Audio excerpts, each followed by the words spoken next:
નમસ્કાર દર્શક મિત્રો, તમે જોઈ રહ્યા છો સાયકલ ડ્રાઈવ સંચાલિત ઝટપટ ન્યૂઝ અને નવસારી લાઈવ। નવસારીના વિજલપુરમાં એક મોટી દુર્ઘટના ટળી છે। વિજલપુર ખાતે આવેલ અમરદીપ એપાર્ટમેન્ટનો પાછળનો ભાગ જમીનમાં ધસી ગયો હતો। બ્લોક નંબર 6માં આ ઘટના સર્જાઈ હતી। 60 વર્ષ જૂનું જર્જરિતમાં ધ્રુજી ઉઠતા રહીશોમાં ભારે ગભરાટ અને જીવ બચાવવા માટે અને ઘર વખરી સાથે લોકો ઘરની બહાર દોડી આવ્યા હતા। નવસારીના વિજલપુર વિસ્તારમાં આવેલો એક ભયાનક ઘટના સામે આવી છે। અહીંયા આવેલા વર્ષો જૂના અમરદીપ એપાર્ટમેન્ટના બ્લોક નંબર 6નો પાછળનો ભાગ અચાનક જમીનમાં ધસવા લાગ્યો હતો। સમગ્ર વિસ્તારમાં અફરાતફરીનો માહોલ ફેલાઈ ગયો હતો। બિલ્ડિંગનો એક હિસ્સો નીચે બેસી જતા આખું એપાર્ટમેન્ટ જોરદાર રીતે ધ્રુજી ઉઠ્યું હતું, જેને પગલે મોટી હોનારત સર્જવાની આશંકા સેવાતા રહીશોમાં ભારે ગભરાટ ફેલાયો હતો અને ઘટનાની ગંભીરતાને જોતા લોકો પોતાના માસૂમ બાળકો, મહિલા અને વૃદ્ધના જીવ બચાવવા તેઓ ઘરનો કિંમતી સામાન લઈને બહાર આમ તેમ દોડતા થયા હતા। વિજલપુરના અમરદીપ એપાર્ટમેન્ટ આશરે 60 વર્ષ જૂનું છે અને લાંબા સમયથી અત્યંત જર્જરિત અને ભયાનક હાલતમાં હતું। આજે અચાનક જ બિલ્ડિંગના પાછળના પાયાનો ભાગ જમીનમાં ધસવા લાગ્યો હતો। બિલ્ડિંગ નમી રહી હતી। આવો અહેસાસ થતાં વસવાટ કરતા પરિવાર સ્તબ્ધ થઈ ગયા હતા અને કોઈ પણ ક્ષણે આખી ઇમારત પત્તાના મહેલની જેમ તૂટી પડે તેવી ડરથી ગભરાયેલા રહીશો તાત્કાલિક પોતાની ઘરવખરીનો કિંમતી સામાન, દસ્તાવેજો તેમજ રોકડ રકમ હાથમાં આવે તે લઈને ઇમારતની બહાર દોડી આવ્યા હતા। આ જે ભયના મારે પરિવારોમાં લોકો રડતા પણ જોવા નજરે પડ્યા હતા। આ બાબતે સ્થાનિક રહેવાસીનું શું કહેવું છે, આવું સાંભળીએ। ને મારું આમ બિલ્ડિંગમાં મકાન આવેલું છે। હવે એમાં આજે અચાનક એવું થયું કે સવારે 11 વાગ્યાના કલાકે મારા પર ફોન આવ્યો લાગાભાઈનો કે ભાઈ આપણી બિલ્ડિંગમાં તિરાડ પડવા લાગી ગઈ છે। એ તિરાડના કારણે એક બાજુનું બિલ્ડિંગનો ભાગ આખો દબાઈ ગયો છે।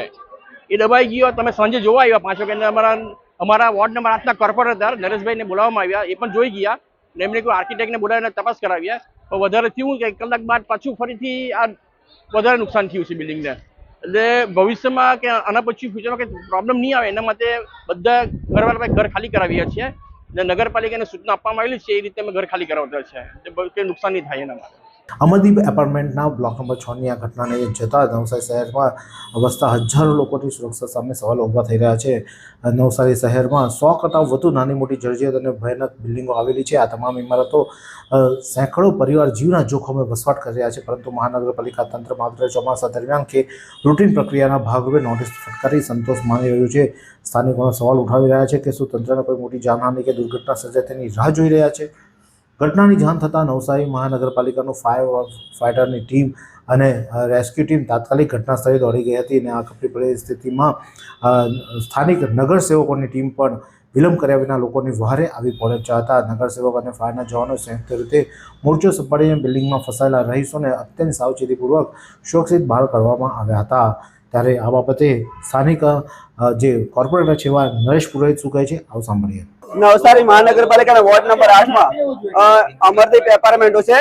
ટોટલ 6 એપાર્ટમેન્ટ છે અમરદીપ નામના। તો 5-6 નંબરનો જે એપાર્ટમેન્ટ છે એ બહુ વર્ષો જૂના બધા એપાર્ટમેન્ટ છે, 50 થી 60 વર્ષ જૂના એપાર્ટમેન્ટ છે। ઘણી વખત નગરપાલિકાએ લોકો નોટિસ પણ આપી છે, પણ જનતા છે ને એ મગજ ઉપર લેતી નથી। એ તો કઈ ભાઈ આપ્યો હશે, પણ જે નગરપાલિકા નોટિસ આપે છે જનતાના હિત માટે આપે છે। તો આજે અઠવાડિયા પહેલા જે વરસાદ પડ્યો હતો એ વધુ વરસાદના હિસાબે અહીંયા એપાર્ટમેન્ટની જમીન દબાઈ ગઈ અને એપાર્ટમેન્ટ પડવાની તૈયારીમાં થઈ છે। દિવાલોમાં તિરાડ પડી છે, દાદરોમાં તિરાડ પડી છે અને અહીંયા મને આજે બોલાવે તિરાડ જોઈ એટલે કે નરેશભાઈ આવો ને, અમારા મકાનમાં તિરાડ પડી ગઈ છે। તો હું ફટાફટ દોડીને આવ્યો। મેં એ લોકોને કહ્યું કે ભાઈ વહેલી તકે આ એપાર્ટમેન્ટ તમે ખાલી કરો, તમારા જાનની જોખમ છે, એ રહેવાની આ એપાર્ટમેન્ટમાં। અને લોકો એમની તૈયારી પણ લાગી ગયા હતા અને અડધો કલાક રહી ફરીથી મારી પર ફોન આવ્યો કે નરેશભાઈ બીજી બાજુ તિરાડ પડી જમીન દબાતી છે। હું ફટાફટ અહીંયા આવ્યા, મારા સાથી કોર્પોરેટર ઉરુષભાઈ દેસાઈ પણ આવ્યા અને આવીને ફટાફટ મહાનગરપાલિકાના જે ફાયર સ્ટેશનમાં ફોન કર્યો। ફાયર સ્ટાફ પણ આવી ગયા અને મેં ફટાફટ મીડિયામાં મારા મિત્રો છે એ લોકોને મેં કોન્ટેક્ટ કર્યો કે આપ પણ ફટાફટ આવો। બધા ફટાફટ અહીંયા આવી ગયા। વોર્ડના સર્વે આગેવાનો, કાર્યકર્તાઓ આવે અને વહેલી તકે ફટાફટ જનતાનું સ્થળાંતર થાય, કોઈ એમનો સામાન ખરાબ ન થાય એ તૈયારીમાં લાગી ગયા છે અને ઘણો ખરો સામાન એપાર્ટમેન્ટથી બહાર પણ કાઢી દીધો છે। અને મારી જનતાને ખાસ અપીલ છે કે મહાનગરપાલિકા કોઈ આપણી દુશ્મન નથી, આપણા હિત માટે જ આપણને નોટિસ આપતી હોય છે। તો આપ જે નોટિસનું પાલન કરી અને આપણે વહેલી તકે એવા કોઈ જર્જરિત એપાર્ટમેન્ટ હોય આપણા નવસારીમાં તો વહેલી તકે ખાલી કરી દેવા આપને નમ્ર વિનંતી. અત્યારે હાલમાં બિલ્ડિંગને ખાલી કરવામાં આવી રહ્યો છે, કિંમતી સામાનો બહાર કાઢવામાં આવી રહ્યા છે અને આ લોકોને સલામત સ્થળે ખસેડવાની તજવીજ હાથ ધરવામાં આવી છે. તેમજ ત્યાં કોઈ અનિચ્છનીય ઘટના ન બને તેને લઈને પોલીસ બંદોબસ્ત પણ ખડકી દેવામાં આવ્યો છે. તો આ જ પ્રકારના અવનવા સમાચાર માટે જોતા રહો સાયકલ મીડિયા હાઉસ સંચાલિત ઝટપટ ન્યૂઝ અને નવસારી લાઈવ. નવસારીમાં રાહત દરે ઉત્તમ સારવાર મેળવવાનું સ્થળ એટલે Kejal life in multi speciality hospital, જ્યાં સામાન્ય ઓપીડી ઉપરાંત સર્જિકલ, બાળરોગ, સ્ત્રી રોગ, ઓર્થોપેડિક જેવા વિવિધ વિભાગોના નિષ્ણાંત તબીબો, અત્યાધુનિક સુવિધાઓ સાથેનું આઈસીયુ તેમજ મા કાર્ડ અને આયુષ્માન કાર્ડ હેઠળ સારવાર ઉપલબ્ધ છે. તો આ હોસ્પિટલનું સરનામું નોંધી લો. નેશનલ હાઈવે નંબર 48, સ્વામિનારાયણ મંદિર સામે, કબીલપુર, નવસારી. અને વધુ માહિતી માટે સ્ક્રીન પર દેખાતા નંબર પર સંપર્ક કરો.